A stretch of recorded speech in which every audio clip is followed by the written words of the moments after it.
le trésor qui ne doit jamais être gaspillé. Tu veux découvrir un secret qui rend ton cœur plus pur, ta maison plus heureuse et ton ventre plus reconnaissant? C'est le secret que beaucoup d'enfants oublient. Ne jamais gaspiller la nourriture qu'Allah nous donne. Écoute bien, ton cœur pourrait changer. Dans une petite maison remplie d'odeurs de pain chaud, vivait une fille de 8 ans nommée Meriem. Elle avait un grand sourire, mais un petit défaut. Elle prenait souvent trop de nourriture, puis en laissait la moitié dans son assiette. Sa maman lui disait souvent: mange seulement ce que tu peux finir, Meriem. Ne gaspille pas. Allah n'aime pas le gaspillage. Meriem prit un plateau et demanda beaucoup de choses. Riz, poulet, légumes, fruits, desserts, tout parce que ça lui faisait envie. Mais après quelques bouchées, elle n'avait plus faim. Je n'arrive plus, dit-elle en poussant son plateau. Son amie Aïcha la regarda avec une petite tristesse dans les yeux. Meriem, tu sais que gaspiller ce n'est pas bien. Allah nous en parle dans le Coran. Verset, sourate Al-Araf 7:31. Wakulu washrabu wa la tusrifu, innahu la yuhibbul musrifin. Mangez et buvez, mais ne gaspillez pas, car Allah n'aime pas ceux qui gaspillent. Allah nous donne la nourriture comme un cadeau. Quand on la jette, c'est comme si on disait qu'on n'en voulait pas. Allah veut qu'on respecte ses cadeaux? Meriem baissa les yeux. Elle ne voulait pas déplaire à son créateur. Elle pensa, mais je ne fais pas exprès. Aïcha posa sa main sur son épaule. Moi aussi j'oubliais avant, mais j'ai appris quelque chose du prophète, que la paix et la bénédiction d'Allah soient sur lui.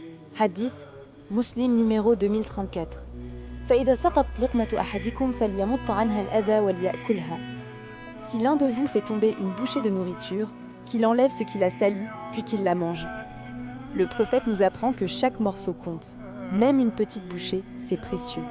On ne la jette pas comme si elle ne valait rien. Meriem sentit son cœur se serrer. Elle comprit la valeur de chaque grain, chaque morceau, chaque bouchée. Quand elle rentra à la maison, sa maman préparait une soupe chaude. L'odeur parfumée remplissait la maison. Meriem s'assit, prit une petite portion puis dit: Maman, aujourd'hui j'ai appris qu'Allah n'aime pas le gaspillage. Je veux faire attention maintenant. Sa maman sourit, très touchée. Ma fille, c'est un grand comportement. Le prophète, que la paix et la bénédiction d'Allah soient dit sur lui, a aussi dit, hadith, Ahmad, numéro 1786, Kanu Rasulullah ya'kul bi thalathati asabi' wa yal'aqha. Le messager d'Allah mangeait avec 3 doigts et les léchait, pour ne laisser aucune trace de nourriture. Même le prophète ne laissait rien. Il respectait tellement la nourriture qu'il ne voulait en perdre aucune petite partie. Meriem prit sa cuillère avec soin. Chaque bouchée lui rappelait un cadeau d'Allah. Puis, comme son cœur se remplissait de gratitude, elle fit une dua douce. Ô Allah, fais de moi une enfant reconnaissante qui ne gâche jamais tes bienfaits. Le lendemain, à la cantine, elle prit une petite portion. Elle la termina entièrement. Aïcha lui donna un grand sourire. Masha'Allah Meriem, tu deviens une fille qui respecte la nourriture. Meriem répondit doucement. Et montrer que je suis contente de ce qu'il me donne. Plusieurs enfants autour virent l'exemple de Meriem. Certains dirent: on va faire comme toi. D'autres commencèrent à prendre moins de nourriture, à finir leur plat, à partager au lieu de jeter. Meriem se sentit heureuse, comme une lumière qui commence à briller, juste en faisant un petit effort chaque jour.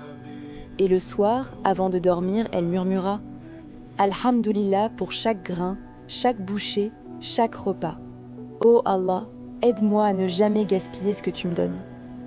Si tu veux d'autres belles histoires islamiques pour enfants, pleines de lumière, d'apprentissage et de douceur, abonne-toi pour ne rien manquer.